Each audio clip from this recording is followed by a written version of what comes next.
मेरा पति रोज रात को मुझे नंद के कमरे में भेज देता। कहता उसकी कमर में दर्द है, उसकी कमर की मालिश कर दो। एक रात बेड हल्का हल्का हिल रहा था। मैंने आंखें खोलकर देखा तो मेरा पति नंद के। मेरी नई नई शादी हुई थी अभी। मेरी शादी को 1 हफ्ता मुश्किल से हुआ था कि मेरा पति मुझे रोज रात को अपनी नंद के कमरे में भेज देता और कहता कि उसकी कमर की मालिश करो, उसकी कमर में बहुत दर्द रहता है। मेरी नंद अंधी अंधी थी, इसलिए हर वक्त अपने कमरे में ही पड़ी रहती थी। रात को सोते हुए उसके कमरे के बाहर ताला लगा दिया जाता था। जब मैंने अपने पति से पूछा कि आप अपनी बहन के कमरे से बाहर से ताला क्यों लगा कर रखते हैं, तो पति ने कहा कि वह आंखों से अंधी है और देख नहीं सकती और उसे नींद में चलने की बीमारी है, और मुझे यह डर है कि कहीं वह रात के अंधेरे में नींद में चलती हुई कहीं बाहर ना निकल जाए। इस वजह से रात को सोते वक्त कमरे के बाहर ताला लगा देता हूँ। यह बात मेरे लिए काफ़ी हैरान करने वाली थी, लेकिन हकीकत यह थी कि अक्सर लोगों को नींद में चलने की बीमारी होती है। इस हकीकत से मैं नज़रें नहीं चुरा सकती थी, मगर अब जब मैं अपनी नंद को कमरे में मालिश करने जाती तो उसकी मालिश करते करते मुझे उधर ही नींद आ जाती थी और मैं सो जाती थी। इसलिए मेरे पति कमरे को बाहर से ताला नहीं लगाते। शायद वह देखते थे कि मैं अपनी नंद के साथ हूँ, उसका ख्याल रखती हूँ, इसलिए वह कमरे के दरवाजे को ताला नहीं लगाते थे। लेकिन मुझे समझ नहीं आता कि मैं तो तेल लगाते ही बिल्कुल बेफिक्र होकर वहीं पर सो जाती थी, और हर रोज़ मैं खुद यही सोचती कि मैं यहाँ पर नहीं सोऊंगी, मेरा इंतज़ार करता होगा मेरा पति। मगर मुझे मालूम हो पाता था कि मैं इतनी जल्दी सो जाती, मुझे कुछ ही नहीं रहा। जब मेरी आँख खुलती तो सुबह का वक्त हो रहा होता और मैं अपने पति से माफ़ी मांगती थी, तो वह मुझसे नाराज़ नहीं होता था और बोलता था कि तुम मेरी बहन का इतना ख्याल रखती हो और सारा दिन घर के काम काज करके थक जाती हो, ऊपर से मेरी बहन की मालिश भी करती हो, तो इसलिए शायद वहाँ पर ही थकान के मारे नींद आ जाती है। इसमें नाराज़ होने की तो कोई बात नहीं है। मैं बहुत खुश होती थी, मुझे इतना अच्छा पति मिला था, मगर फिर भी मैं ज़्यादा वक्त अपने पति के साथ रहना चाहती थी।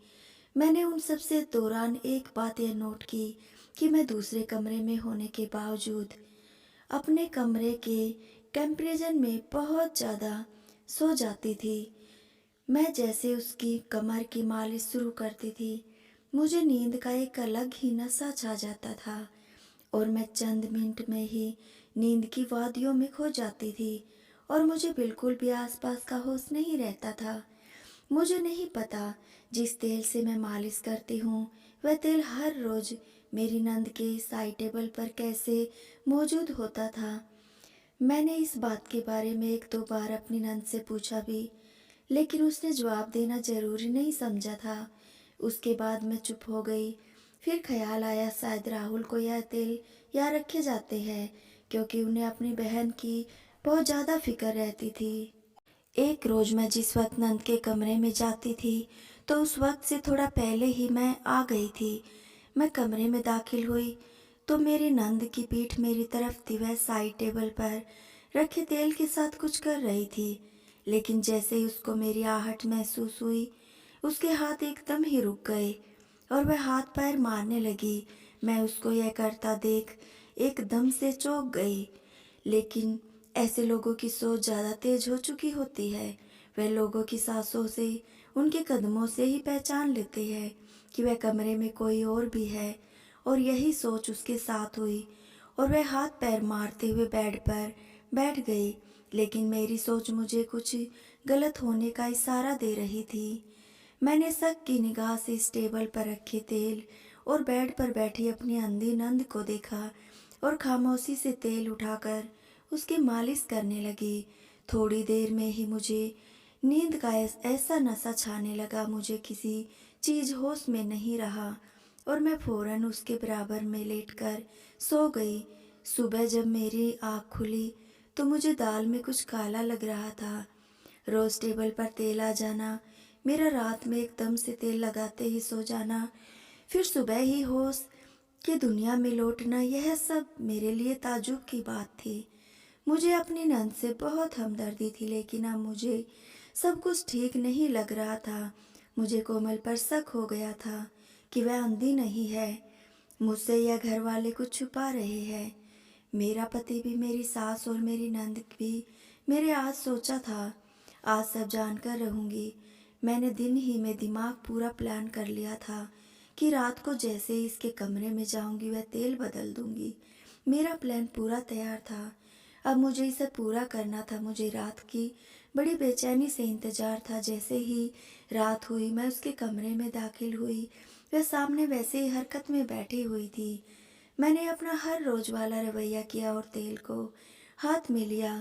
उसने रोज की तरह मुझे कोई जवाब नहीं दिया, चुपचाप उल्टी लेट गई। लेकिन आज मुझे तेल लगाना नहीं बल्कि गिराना था, और मैं अपने प्लान के मुताबिक थोड़ा सा तेल उसकी कमीज के दामन पर गिरा दिया, जिसके मुताबिक वह फौरन उठी और एक्टिंग करते हुए माफ़ी मांगने लगी और उसको पकड़कर वॉशरूम की तरफ ले पड़ी। उसकी वॉशरूम में ले जाते ही मैं फौरन यह बोलकर बाहर आ गई कि मेरा दुपट्टा बाहर रह गया, मैं लेकर आती हूँ।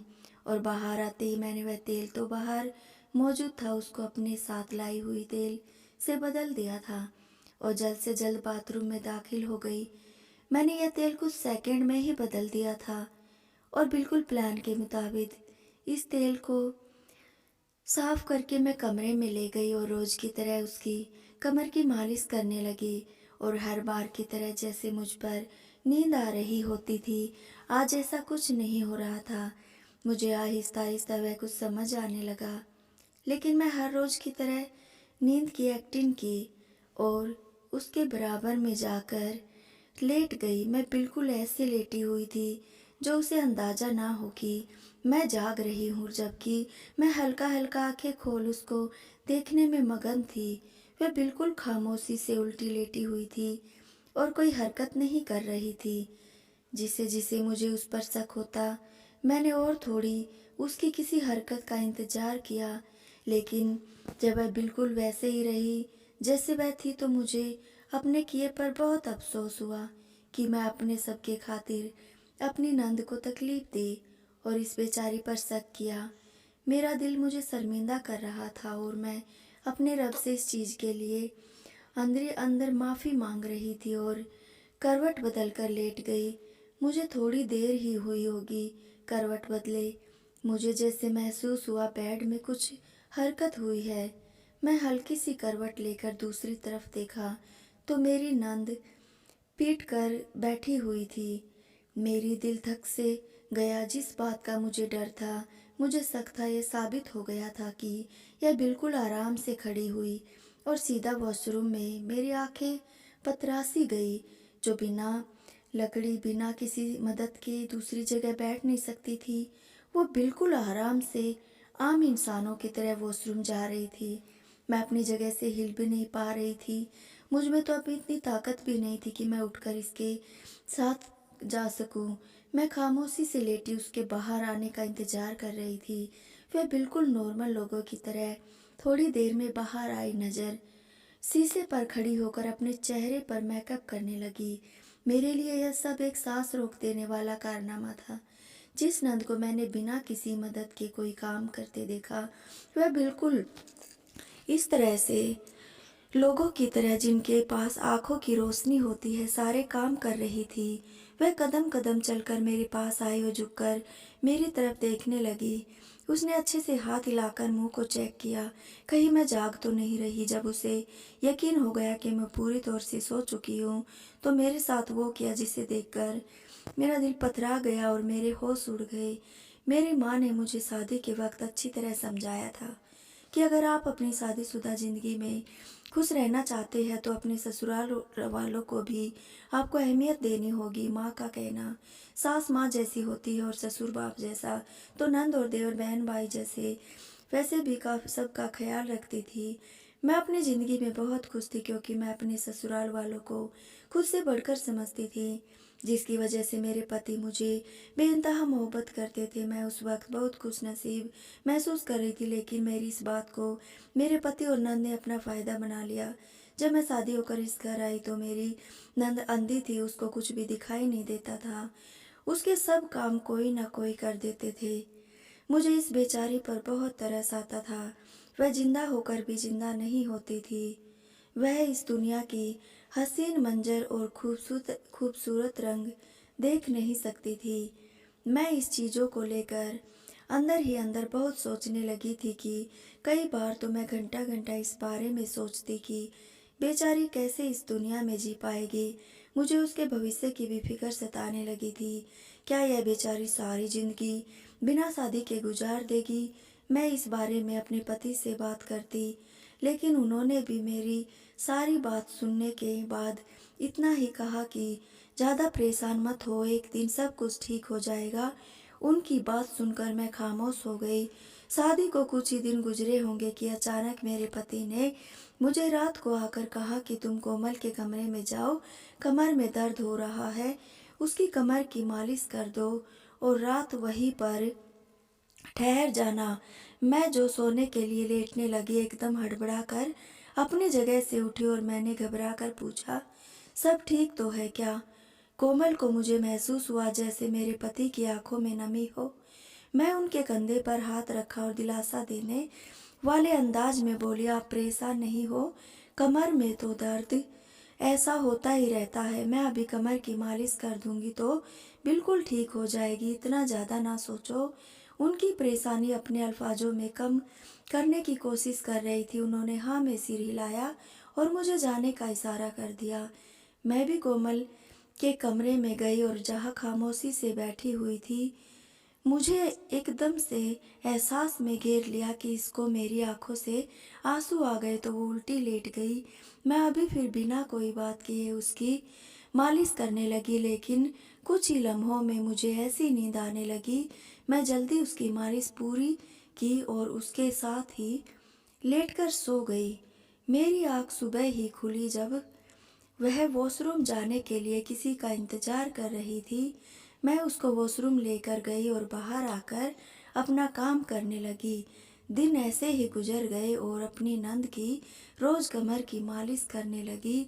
काफ़ी दिन हो गए थे, लेकिन इसका दर्द ठीक नहीं हो रहा था और मुझे भी रात में अपने पति की याद सताने लगी। तब मुझे कुछ अजीब सा महसूस हुआ। मैंने हर चीज़ पर गौर करना शुरू कर दिया। मैं खामोशी से हर चीज़ को जांच रही थी। तब मुझे ऐसा महसूस हुआ कि यहाँ पर कुछ भी सही नहीं हो रहा। मेरी सास, मेरा पति, नंद सभी अजीब लगने थे। मेरी सास और मेरे पति अक्सर बातें करते, लेकिन जैसे मैं आती वो चुप रहते, लेकिन दोनों चुप हो जाते। मुझे महसूस होने लगा कि वो लोग मुझसे कुछ छुपा रहे हैं, मगर अब मैं थक गई थी। हर रोज मुझे नंद की कमर की मालिश करनी पड़ती, इसी वजह से मैं थक कर वहाँ ही सो जाती। फिर मुझे ऐसा लगने लगा था कि कुछ तो गड़बड़ है।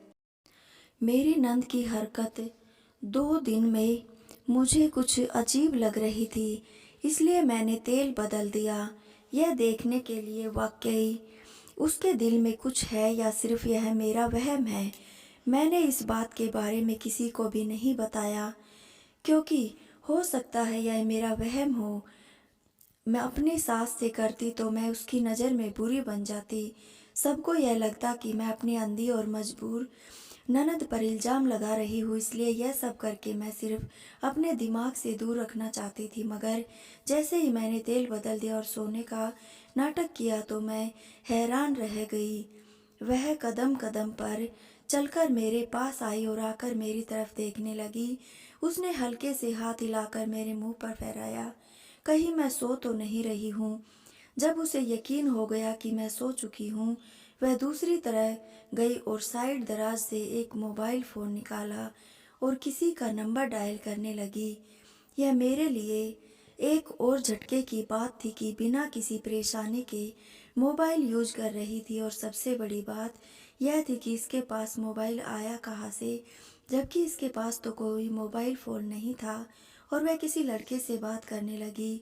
उसको बोल रही थी कि मेरी भाभी बेहोश हो गई है, अब तुम जल्दी से आ जाओ, तुम्हारे तेल में जादू है। उसको लगता है कि भाभी एकदम से लुढ़क जाती है। अभी वह गहरी नींद में सो रही है और मेरा भाई भी सो रहा है। जब से मेरी भाभी मेरे साथ सोने लगी है तो भाई पीछे दरवाजे से ताला भी नहीं लगाते। उसको यही लगता होगा कि भाभी मेरी रखवाली करती, चौकीदारी करती, सारी रात जाग रही होती है। उनका क्या मालूम कि भाभी तो कमरे में आते ही सो जाती है और मैं अपने भाई को सबक सिखा कर रहूँगी। उसको लगता है कम कि बाहर से ताला लगाने से, सिर्फ मोबाइल छीनने से मैं उसकी हर बात मानूंगी, लेकिन यह उसकी भूल है। वह तो यह भी नहीं जानता कि मैं 1 साल से अंधे बनने का नाटक कर रही हूँ। अगर उसको जरा भी भनक पड़ जाती तो वह मुझे मार डालता।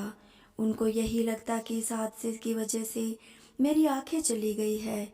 यह सब सुना था कि मैं और हैरत में पड़ गई।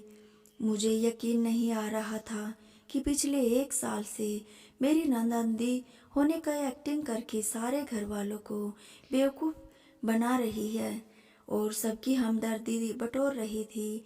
मेरा पति और मेरी सास कोई ना कोई गुल खिला रहे हैं और यह सारे घर वाले मिले हुए हैं, मगर अपनी नंद की एक हरकत, बातें सुनकर मुझे अंदाजा हुआ कि यह लड़की सबको अपनी उंगलियों पर नचा रही है। सब घर वाले इसकी बातों में आ गए। मेरा दिल कर रहा था कि मैं इसी वक्त उठूं और शोर मचा दूं, सारे घर वालों को इसकी हकीकत बता दूं, मगर ना जाने क्यों फिर कुछ सोच में चुप रही। शायद यह सही वक्त नहीं था। जो लड़की इतने वक्त से सारे घर वालों को बेवकूफ़ बना रही थी, वह कुछ भी कर सकती थी। मैं बगैर किसी सबूत पर उन पर इल्ज़ाम नहीं लगा सकती थी और हो सकता था वह सारा इल्ज़ाम मुझ पर डाल देती। उसके बारे में मैं अपने पति को कुछ भी नहीं कह सकती थी। मेरे पति को यही लगता कि उसकी बहन बेगुनाह और मैं जालिम भाभी बनकर उसकी बहन के साथ दुश्मनी कर रही हूँ। क्योंकि नंद भाभी का रिश्ता इतना कड़वा होता है, मैं बगैर किसी ठोस सबूत के अपने पति को कुछ भी नहीं बता सकती थी। इसलिए मैंने बेहतर यही समझा कि इसी तरह सोने की एक्टिंग करती रहूं। मेरे नंद देर देर तक इस लड़के से फ़ोन पर बातें करती रहती और उसको बार बार घर आने का कहती रहती। लड़का शायद आगे से डरा हुआ था। वह इस तरह रात के अंधेरे में घर के अंदर नहीं आना चाहता था क्योंकि उसे पकड़े जाने का डर था। तब मेरी नंद उसे बोल रही थी कि तुम परेशान मत हो, मैं सारे घर वालों को नशा देकर बेहोश कर दूंगी और तुम आराम से मेरे घर चले आना। कितने वक्त से हमारी मुलाकात नहीं। बातें सुनकर मुझे बहुत ज़्यादा अफसोस हुआ कि बेवकूफ़ लड़की को कैसे अफसोस हो रहा था। बेवकूफ़ लड़की कैसे रात के अंधेरे में सारे घर वालों को बेहोश करने का प्लान बना रही और गैर लड़के को अपने कमरे में बुला रही थी। ऐसा लगता जैसे शैतान पूरी तरह इसके दिमाग पर हावी हो गया या फिर इश्क का भूत इस पर इस कदर चढ़कर बोलने लगा है कि इसे कुछ सही गलत का अंदाजा नहीं हो पा रहा है। और मैं इस लड़के को बगैर देखे समझ सकती थी कि वह इसके साथ सिर्फ वक्त गुजार रहा है। वह लोग बहुत देर तक बातें करते रहे। एक वक्त आया कि मेरी नंद आवाज़ पूरी तरह नशे में डूबी हुई थी। मुझे उसकी बातें सुनकर बहुत शर्म आ रही थी। मेरी नंद पूरी तरह उस लड़के के चुंगल में आ चुकी थी। अब उसका सिर्फ एक ही हाल था कि उसकी सच्चाई सारे घर वालों के सामने आ जाती। मैं चुपचाप खामोशी से लेटी रही, सुबह होने का इंतजार करती रही। इस रात मुझे मालूम हुआ कि रात कितनी लंबी थी, जो ख़त्म होने का नाम ही नहीं ले रही थी। जिस तरह मुझे सुबह होने का इंतजार था, यह रात इतनी लंबी होती जा रही थी कि मुझे अजीब वहम से दिमाग में आ रहे थे। मुझे मेरे से बहुत डर लग रहा था। वह बहुत खतरनाक लड़की थी या फिर शायद साइको थी। फिर इतना तो मैं समझ गई थी कि उस लड़के के पीछे भी जरूर कुछ न कुछ बातें हैं जो मेरी नंद इस हालत में पहुंच गई कि वह अंधे होने का नाटक करने लगी और खुद को कमरे तक रखती और सारे घर वालों से रिश्ते नाते तोड़कर बैठी हुई थी। सारी रात मैंने कांटों पर गुजारी थी जबकि मेरी नंद सुकून से सो रही थी। जैसे ही मैंने देखा कि खिड़की से सूरज उगने लगा, मैं चुपचाप उठकर कमरे से बाहर निकल आई। जब अपने कमरे में गई तो मेरा पति भी उठा हुआ था। पति ने मेरी तरफ देखा और पूछा कि क्या हुआ, तुम ठीक तो हो, परेशान लग रही हो। मगर उसे कुछ भी नहीं बता सकती थी। मैंने बस इतना कहा कि मुझे सारी रात नींद नहीं आई। मेरा पति उठकर बाहर चला गया और मैं इस मामले के बारे में सोच रही थी कि किस तरह अपनी नंद की हकीकत को अपने पति और सास के सामने लाऊं। तब मेरे दिमाग में बस एक ही इरादा आया। अगली रात जब मैं अपनी नंद के कमरे में सोने एक्टिंग की तो अपना मोबाइल अपनी नंद के छुपाकर ऐसी पोजीशन पर रखा कि जिससे सारा कमरा नजर आता था। मेरी नंद अब बेफिक्र होकर कमरे में घूमती फिरती थी। फोन पर बातें ही मैंने अपने पति को अपनी नंद के बारे में सब कुछ बता दिया। मेरा पति गुस्से से मुझे देखने लगा। उसको इस बात पर बिल्कुल भी यकीन नहीं आ रहा था कि उसने मुझे कहा कि तुम रोज अपनी बहन की मालिश करने के लिए भेजता हूँ तो तुम्हें बुरा लगता है। यह बात अच्छी नहीं लगती, इस वजह से तुम यह बहाने बना रही हो। तुम चाहो तो उसके कमरे में मत जाओ। मैं जानता हूँ मेरा पति इतना जल्दी उन बातों पर यकीन नहीं करेगा, इसलिए मैंने अपने पति को यह वीडियो दिखाई। जैसे जैसे उसको देखता गया उसको चेहरे के रंग बदलते गए। गुस्से से ज़्यादा उसके चेहरे पर दुख और तकलीफ दिख रही थी। हालांकि मैं अपने पति को दुख नहीं दे सकती थी, मगर हकीकत भी उसके सामने लाना बहुत ज़रूरी था। उससे पहले कि मेरी नंद कोई गुल खिलाती, मेरे पति ने बहुत बार उसे डॉक्टर के पास ले जाने की कोशिश की थी, लेकिन नंद इलाज के लिए बिल्कुल भी तैयार नहीं हो रही थी। इसका एक झूठा सा एक्सीडेंट हुआ था। उसके बाद उसने यही कहा कि मुझे दिखाई नहीं दे रहा। जब उसे डॉक्टर के पास ले गए तो डॉक्टर ने भी इस बात का जिक्र किया कि उसकी आंखें चली गई। शायद डॉक्टर को भी मेरी नंद ने पैसे वगैरह देकर इस बात के लिए तैयार किया था। मेरा पति अपनी माँ के पास गया और उसको यह सारी वीडियो दिखाई और सारी सच्चाई बताई। मेरी सास भी सदमे में आ गई। उसे यकीन नहीं आ रहा था कि उसकी बेटी ऐसी हरकत कर सकती है। तब मेरी सास ने मुझे बताया कि मेरी बेटी की हरकतें सही नहीं थी। इसका लड़कों से मिलना था। वह कुछ अजीब किस्म की लड़की थी और कुछ कॉलेज में बुरी संगत का असर था, जिसकी वजह से वह किसी से बात नहीं सुनती थी। मैंने और उसके भाई ने उसके साथ बहुत ज़्यादा सख्ती की है। इसका कॉलेज बंद करवा दिया, इसे फ़ोन छीन लिया, क्योंकि इसकी इन्हीं हरकतों से हम लोग डरते थे। हमारा समझना इसे बहुत ज़्यादा बुरा लगता था। और जब इस हादसे के बारे में इसकी आंखें की रोशनी चली गई तो बस कमरे में कैद होकर रह गई थी। फिर एक दो बार और इसके भाई ने इस कमरे से बाहर निकलते हुए देखा। अक्सर वह आधी आधी रात को कमरे से बाहर निकलती थी।